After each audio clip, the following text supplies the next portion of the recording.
दशरथ ने सुमित्रा से कहा मैं सहायता करूं, आपको कुछ देना होगा तो।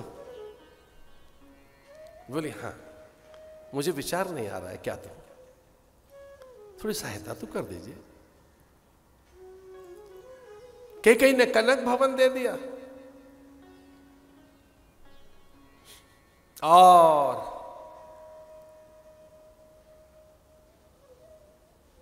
वो न्यौछावर में राम को दे देती है। सुमित्रा विचार करने लगी क्या दें, कुछ है भी तो नहीं अपने पास, मैं तो वैसे ही सेविका हूं। सुमित्रा ने अपने पास कभी कुछ रखा ही नहीं था, सुमित्रा के पास कुछ भी अपना नहीं था, ऐसा कोई प्रसंग नहीं आया अपना अलग से बटुआ रखने का,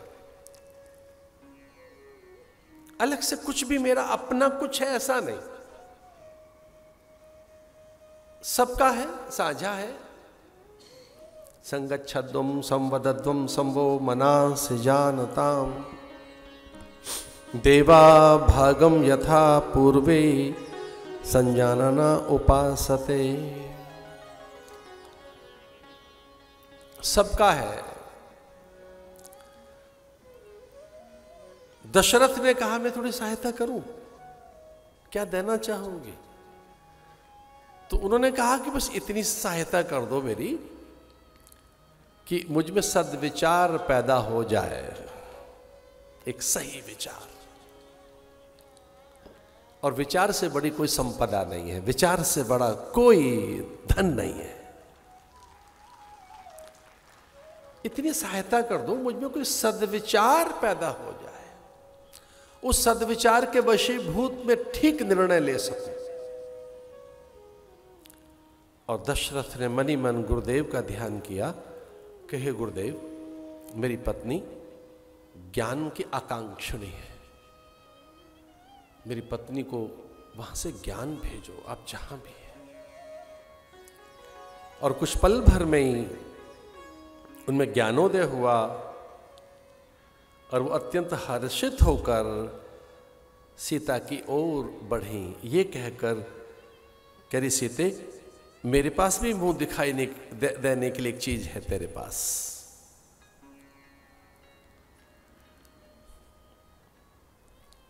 ऐसा कहते हैं तब तक सीता आश्वस्त हो चुकी थी, राम को पाकर विस्मित थी और कनक भवन की बात सुनकर अत्यंत वो चकित थी। लेकिन अब उन्हें ऐसा लगा कि ये अब पता नहीं क्या होगा, तो शीश झुकाकर और ऐसे झुकने लगी।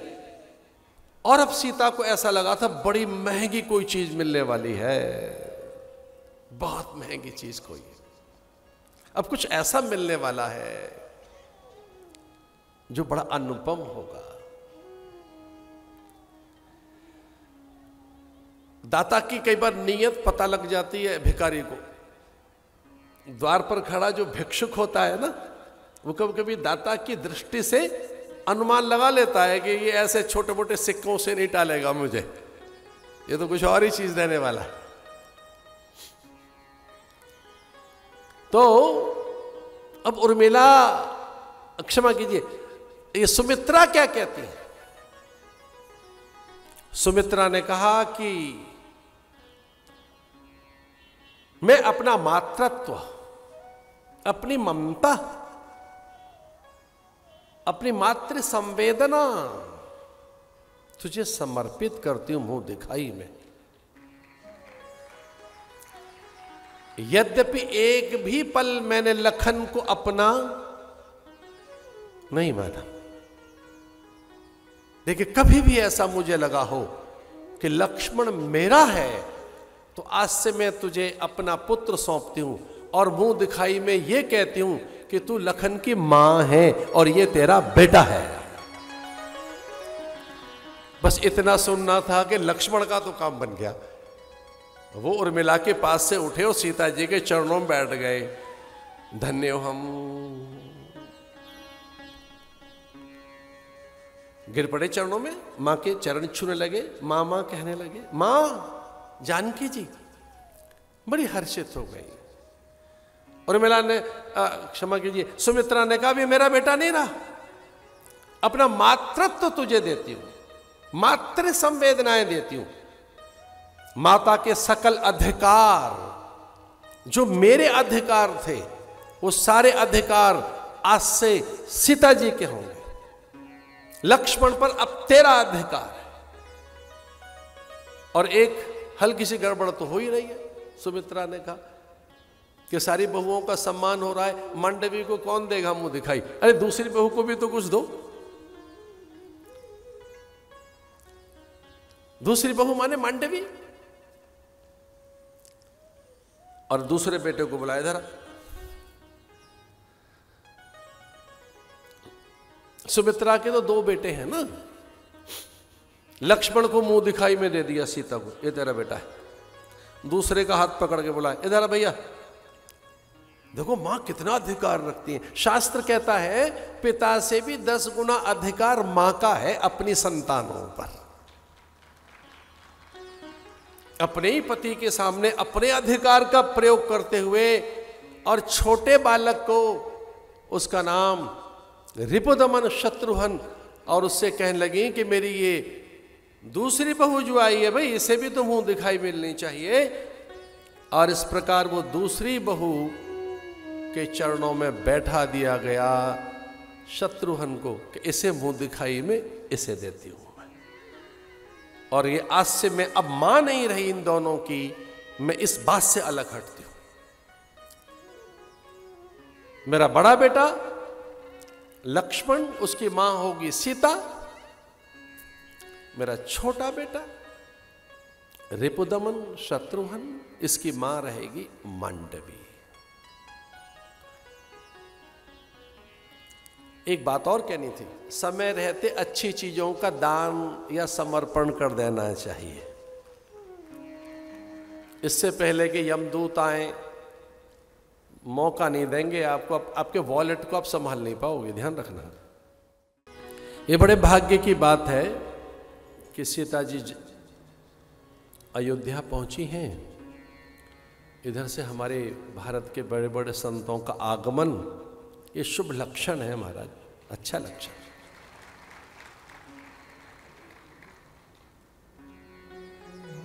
सीता जी आई और कौशल्या को लगा कि मुंह दिखाई में सीता की छवि, न्यौछावर में मूल्यवान वस्तु कुछ है ही नहीं हमारे पास, इसलिए उन्होंने राम को ही दे दिया कि मैं तुझे राम को ही देती हूं।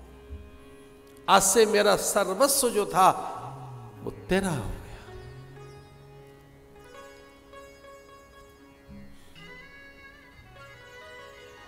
और ऐसा करती तो नहीं है मां कभी, लेकिन मां ने केकई की ओर देखा, सुमित्रा की ओर नहीं। उन्हें मालूम था कि सुमित्रा का ही है क्रम देने का, लेकिन इतना आदर करते थे केकई का सब लोग कि मां कौशल्या ने केकई की ओर देखा और केकई आगे बढ़ी उनको न्यौछावर देने के लिए। दशरथ ने पूछा आप क्या देंगे?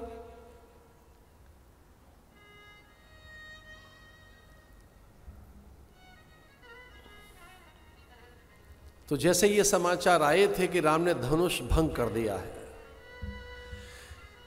जब ये समाचार आए थे जनकपुर से चल करके राम धनुष तोड़ चुके हैं, जयमाला हो गई है सीता के द्वारा, बारात के लिए न्योता आ गया है, तब ऐसे में केकई ने एक बड़ी योजना बनाई थी सीता को कुछ गिफ्ट करने की। एक बड़ी योजना। देखिए बड़े लोग बड़ा ही सोचते हैं। अब बारात जाने के लिए तैयार है जनकपुर में, और एक पल के लिए रोका दशरथ को केकई ने यह कहकर के मन में एक नूतन विचार आया है, एक नई उत्कंठा पैदा हुई है, आपका सहयोग चाहिए।